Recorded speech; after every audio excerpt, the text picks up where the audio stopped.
Muy buenas noches, bienvenidos nuevamente a una nueva edición de Enfoque Político. Bueno, y aún hacen eco las imágenes realmente muy preocupantes e impactantes del ministro de Seguridad bonaerense Sergio Berni, corrido por una brutal y grupal golpiza propinada dentro de una manifestación de conductores de colectivos, de choferes de colectivos urbanos en el Gran Buenos Aires, ¿no? Es la zona más caliente, indudablemente, del país.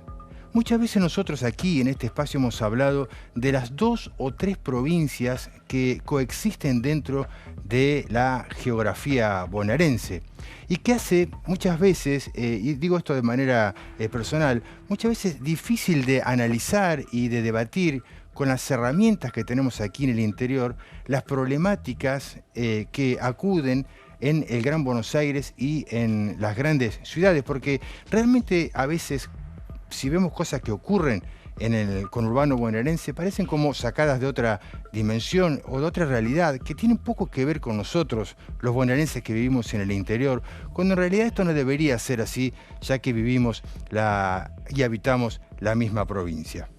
Una cosa, por ejemplo, que es difícil de entender para nosotros aquí y que es algo muy habitual para los habitantes de las grandes ciudades, es la relación con el transporte público, que nosotros aquí no tenemos. Ahora, para los habitantes de las grandes ciudades, sobre todo el sector del AMBA, es fundamental la relación casi simbiótica que tienen con el transporte público.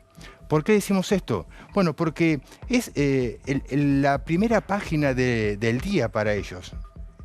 Se suben a un colectivo, a un bondi, como le dicen en el conurbano bonaerense, para llegar a la capital federal para trabajar, y luego dentro de la ciudad de Buenos Aires utilizan el subte dentro del territorio porteño. Ese es el inicio del día para la mayoría de los habitantes del populoso cordón del conurbano bonaerense. Y luego, al final de la jornada, también utilizan el transporte público para volver a su casa. Es decir, para ellos el transporte público es fundamental, es algo difícil de entender para nosotros. Más aún, yo aquí hoy vine caminando. Caminé las 5 o 6 cuadras que separan mi casa de mi lugar de trabajo de Los Jueves, que es el canal, y lo hice sin ningún problema, transitando la ciudad, sin necesidad de esconder el teléfono celular, otras cuestiones que le pasan a los habitantes de las grandes ciudades. De allí entonces la importancia del chofer, del conductor del colectivo, del conductor del transporte público y la empatía que genera con los porteños y con los habitantes del AMBA, porque es la persona a la cual ellos le confían la vida todos los días cuando salen de su casa y es quien los lleva y los trae de regreso sanos y seguros a su casa luego de atravesar la jornada en la ciudad de La Furia. También cosas que nosotros no terminamos de entender. Y es los conductores y los choferes de colectivos en estas ciudades es una profesión de alto riesgo, porque la inseguridad lamentablemente los tiene en la mira. Es un blanco fácil para la delincuencia sin códigos que lamentablemente se ha cargado ya varias vidas de estos trabajadores. El asesinato entonces de un chofer en La Matanza, en el distrito de La Matanza, fue lo que desató la furia.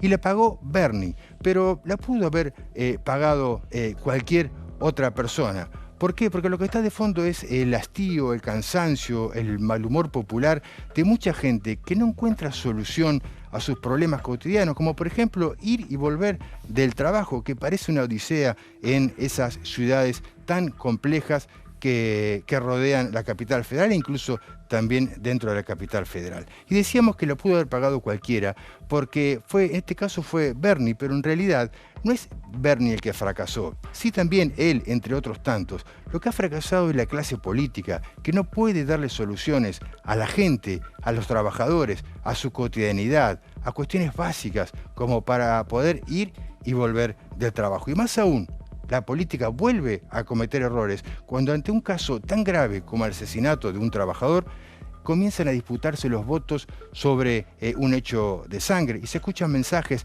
de mano dura y mensajes de la política como si esto fuera una contienda electoral.